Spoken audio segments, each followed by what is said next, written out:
Oi, tudo bem? Você está cansada de planejar o seu ano? Fazer metas lindas, estabelecer uma lista de resoluções, colocar tudo no papel e esse planejamento parecer lindo, e quando você leva para a vida real ele simplesmente desmorona? Tipo, em fevereiro você já está tão confusa, colocou tanta coisa nesse planejamento que já quer desistir de tudo? Porque esse planejamento ele é lindo no papel, mas na vida real fica super pesado e você acha muito difícil de atingir o que você se propôs? Então eu vou te falar, o problema não é você, o problema não são as suas metas, talvez seja a forma como você está fazendo o seu planejamento. Por isso, no nosso episódio de hoje do nosso podcast, Como Planejar o Ano em Ciclo de 12 Semanas Sem Se Sobrecarregar, eu quero te apresentar uma forma diferente de planejar o ano. E, na verdade, não é o ano, o que eu vou trazer aqui é baseado nesse livro, que é um dos meus livros favoritos de produtividade, Um Ano em 12 Semanas, Faça Mais em 12 Semanas do que os outros fazem em 12 meses, do Brian P. Moran e do Michael Lennington. Gente, esse livro, ele é um livrinho de 200 páginas, mas ele tem um efeito transformador imenso. Eu li, tem mais de 5 anos que eu li esse livro e eu abracei esse conceito, eu trouxe para a minha vida e desde que eu comecei a colocar em prática o que eu aprendi no livro, a minha vida só foi para frente e assim, eu amo esse livro. E ele conversa muito com esse conceito que eu trago aqui sempre para vocês, da produtividade consciente, de uma produtividade com intenção, com mais intenção e mais propósito, tá? E o que é o conceito desse livro? Né? Assim, resumidamente, o que ele fala no livro? É você trocar a visão anualizada de planejamento, ou seja, esse planejamento que a gente está acostumada a fazer em 12 meses, e trocar esse planejamento por um planejamento em 4 ciclos independentes de 12 semanas. E aqui, gente, é muito importante essa palavra, independente. A gente não está falando aqui de pegar um planejamento anual e dividir as metas em trimestres, não é isso. São 4 ciclos independentes de 12 semanas. E assim, qual é a mágica disso? E o que eu acho maravilhoso é que, como são 4 ciclos diferentes e independentes, o que significa isso? Que você tem 4 oportunidades de recomeçar, de reajustar e de se manter mais motivada por conta disso, porque você trabalha com um ciclo menores, né? Então, isso é tão legal porque eu uso o Bullet Journal e eu mesma faço os meus cadernos. E uma coisa que eu amo fazer e que, assim, para mim é o máximo, eu faço um caderno novo a cada ciclo desse de 12 semanas e coloco uma frase no caderno. Desse ciclo, eu vou mostrar aqui para vocês, olha, não sei se vai dar para vocês verem, escreva uma nova história agora. Então, esse é o caderno que eu fiz e essa é a frase que eu escolhi para me acompanhar no meu próximo ciclo de 12 semanas. Então, você está preparada para ter um 2026 super produtivo? Então, vem comigo. Tudo bem? Eu sou a Cláudia e esse é o podcast Dias de Produtividade. Aqui a gente pensa, reflete e aprende juntas sobre uma produtividade em que a gente prefere viver melhor do que fazer mais. E que produtividade é muito mais do que dar check e riscar as tarefas da sua lista.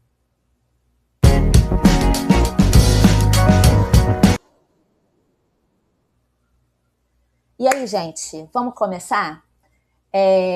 Vamos começar, eu queria aqui falar um pouquinho das diferenças entre o planejamento anual e esse planejamento anualizado e o planejamento em ciclos de 12 semanas, tá?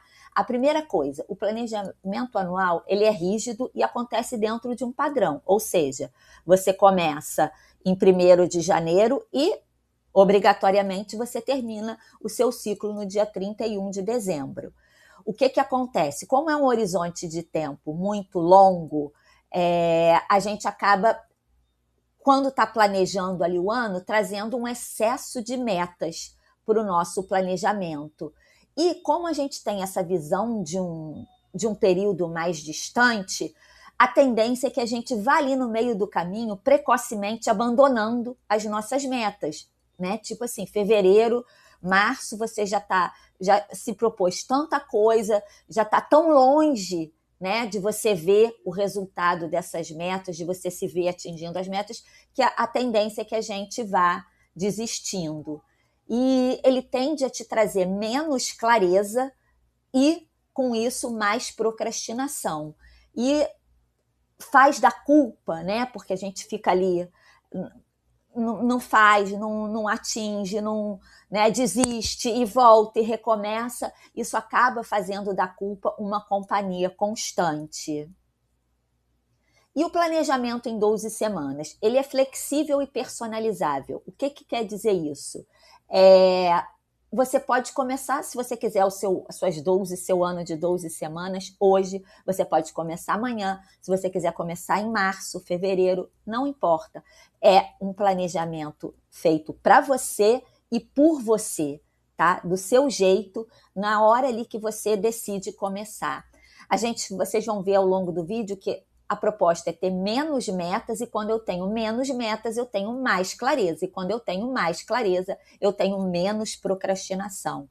E o que eu acho uma coisa muito, assim, poderosa é que você tem oportunidades ali você vai reajustando a sua rota a cada ciclo desse de 12 semanas. A cada 3 meses, você chega ali e reajusta a sua rota, caso algo não esteja dando certo. Você não vai esperar até o final do ano, até outubro, até novembro, para ver que as coisas não estão dando certo e tentar reajustar, tá?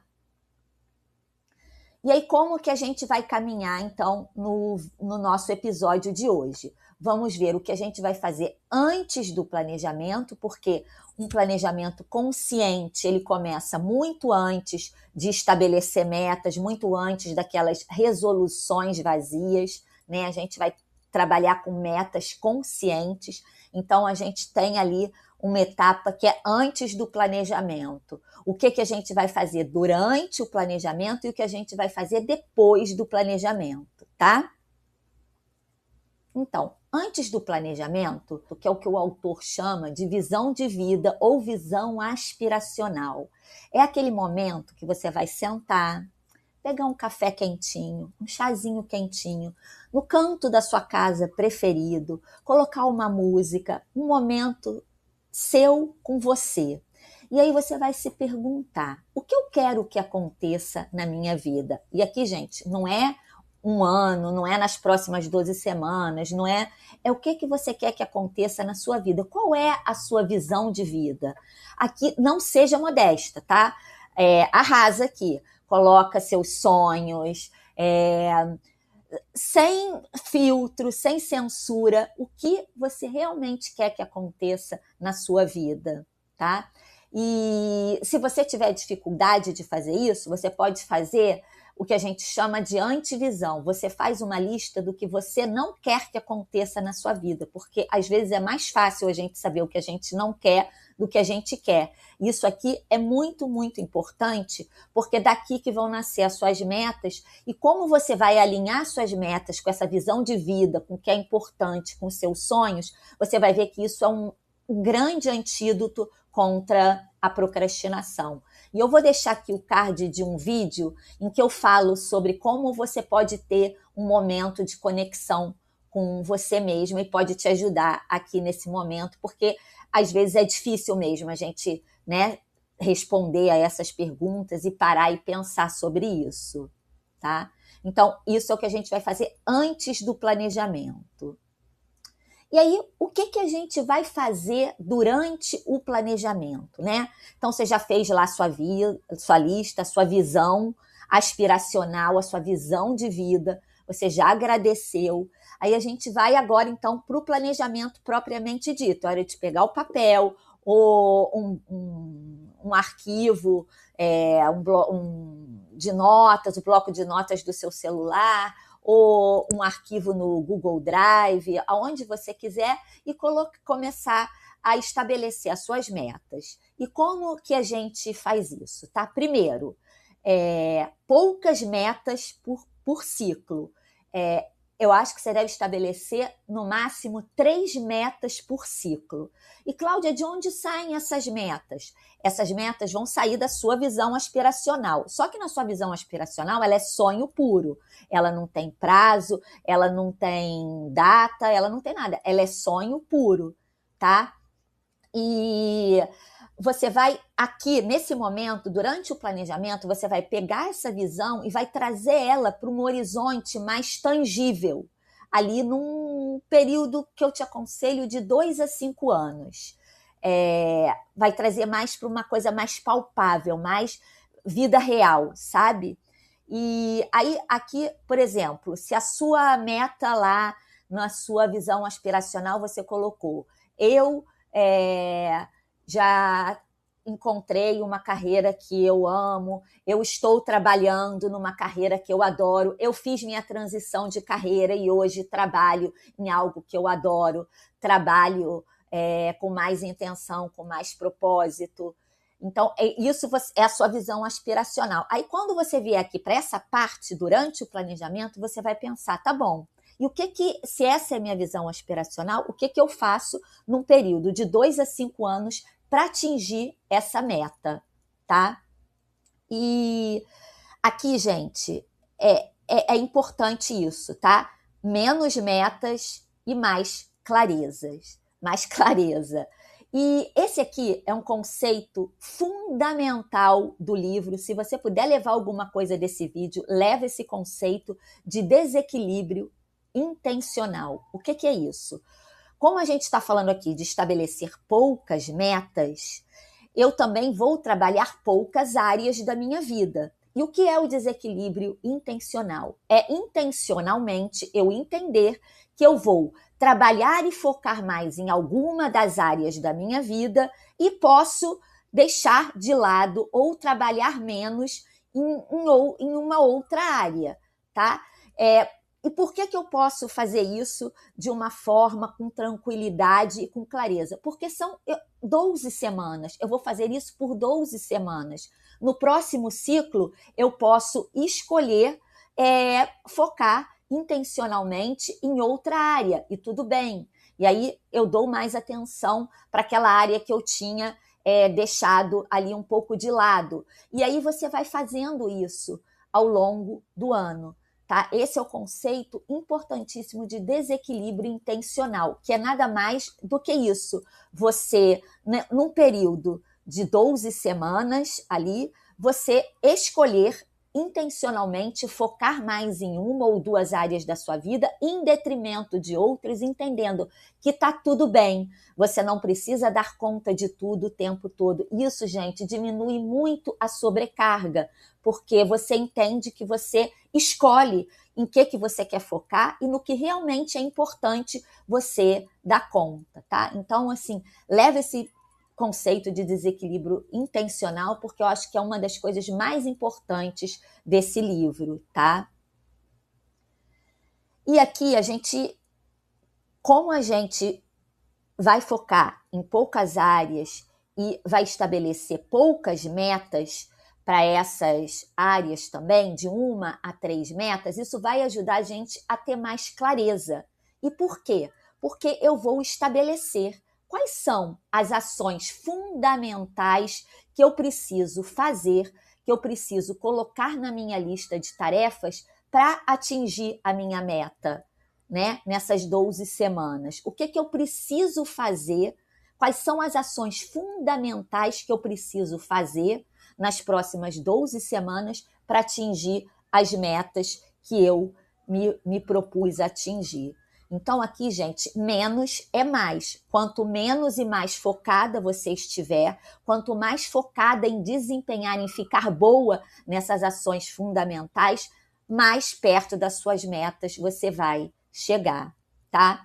Então é isso, no papel você vai trazer a sua visão aspiracional para um período mais tangível, de 2 a 5 anos, trabalhar de 1 a 3 metas no máximo, trazendo o conceito do desequilíbrio intencional, entendendo que se nesse ciclo de 3 meses, de 12 semanas, você precisar focar mais em uma área do que em outras, deixar alguma área de lado ou dar menos atenção, tudo bem, porque você está trabalhando com desequilíbrio intencional, e sempre focar nas suas ações fundamentais, que são aquelas que vão fazer você atingir a sua meta, tá? E aí, depois do planejamento, né? Você já chegou, já estabeleceu suas metas. Depois do planejamento, a gente precisa entender como a gente vai colocar na nossa rotina formas de garantir que as nossas ações fundamentais sejam realizadas todos os dias, porque é isso que muda o jogo, é realizar as minhas ações fundamentais todos os dias, sem me sobrecarregar, porque eu vou focar em poucas metas e nas minhas ações fundamentais, tá? Então, a gente vai estabelecer as rotinas e sistemas. O que são rotinas e sistemas? Você vai abrir blocos no seu dia para garantir que você está trabalhando no que realmente é importante. Por exemplo, né, se você, voltando lá para a questão da transição de carreira, né, se a sua meta se a sua visão aspiracional eu hoje trabalho numa carreira que eu adoro e estou muito feliz. Então, você colocou lá que na sua visão de 3 a 5 anos, você já começou a fazer um curso, você já começou a fazer um processo de transição de carreira, de orientação de carreira. E aí, o que você precisa fazer? Você precisa colocar isso dentro da sua rotina. Então, você vai ter um bloco para estudar sobre a sua nova carreira, para entender formas de como você pode atuar nessa nova carreira. Isso entra na sua rotina, você coloca isso em blocos dentro da sua rotina. E o autor recomenda 3 blocos. Um bloco estratégico, que é onde você vai trabalhar nas suas metas, é um bloco de tirar as metas do papel, de fazer ali o ponteiro andar, de fazer você se movimentar em direção de atingir as suas metas, tá? E eu recomendo que você trabalhe nisso de 2 a 3 horas por dia e tenha isso blocado na sua agenda. Você tem um bloco que ele chama de reserva, que é você colocar lá ao longo do seu dia períodos de 30 minutos, 1 ou 2 ou até 3 blocos de 30 minutos para você trabalhar naquelas tarefas que não são importantes, não são tarefas de meta, mas que você precisa fazer. E os blocos de fuga, gente, que isso aqui é maravilhoso, é você ter ali na sua rotina e no seu sistema momentos para você descansar, recarregar suas energias, e isso também conversa muito com a questão da produtividade consciente, da gente viver melhor e não apenas fazer mais, tá? E como a gente vai acompanhar as nossas metas? A gente vai acompanhar através do planejamento semanal. O autor indica que a gente metrifique em percentuais e tenha uma planilha. Eu não faço dessa forma. Eu não metrifico em percentuais e também não uso planilhas. Eu faço um planejamento semanal reflexivo em que eu me respondo essas perguntas. Eu evoluí nas minhas ações e nas minhas tarefas fundamentais? Eu executei essas tarefas de forma prazerosa, com clareza, essas ações fundamentais que ancoram a minha visão de vida? Os meus hábitos e as minhas rotinas que garantem a minha visão de vida, que garantem ali a minha visão aspiracional, eles foram trabalhados? Eu executei essas tarefas sem drenar minha energia? Senão, o que eu preciso para fazer isso de forma diferente? Eu dei conta de algo que inicialmente eu achei que não ia dar conta e agora eu dei? Então, parabéns para mim. O que deu certo, o que não deu certo e o muito importante, qual o plano de ação que eu vou usar para melhorar isso, tá? Então, essa é a forma de você acompanhar como você está caminhando ali para chegar nas suas metas dentro dessa perspectiva, desse conceito dos ciclos de 12 semanas, tá? E aqui o convite que eu faço sempre para vocês, com todo carinho, que se você está ali travada, está com falta de clareza, está procrastinando e adiando muito as suas tarefas, eu te convido a conhecer o meu e-book 3 Passos Simples para uma Vida Sem Procrastinação. Tá? Ele traz um conceito de exercícios, de templates e de ferramentas que com certeza vão te ajudar aí nesse processo. Tá? Então, gente, chegamos ao fim aqui do nosso episódio de hoje. Que conta, gente, é o daqui para frente, é o que você vai fazer de agora em diante, tá? E é uma transformação que não precisa ser de forma complicada, ela pode ser um pouquinho a cada dia, para você ter uma vida com mais intenção, mais acolhimento e mais direção. E a nossa frase aqui, né, que eu sempre gosto de encerrar com uma frase, um bom plano hoje é melhor que um plano perfeito amanhã. E dizer aqui, gente, que isso que eu apresentei aqui é apenas uma forma de planejar, porque todo planejamento, na verdade, ele é um caminho para você chegar e de um ponto A a um ponto B, para você chegar a algum lugar que você quer. E aqui eu te apresentei, né, como eu faço na minha vida, que eu acho que é uma forma de fazer as coisas acontecerem com menos sobrecarga, com menos procrastinação, tá bom? Então, e fica tranquila, tá? Vai dar tudo certo, na verdade, já tá dando. Muito obrigada e até o próximo episódio.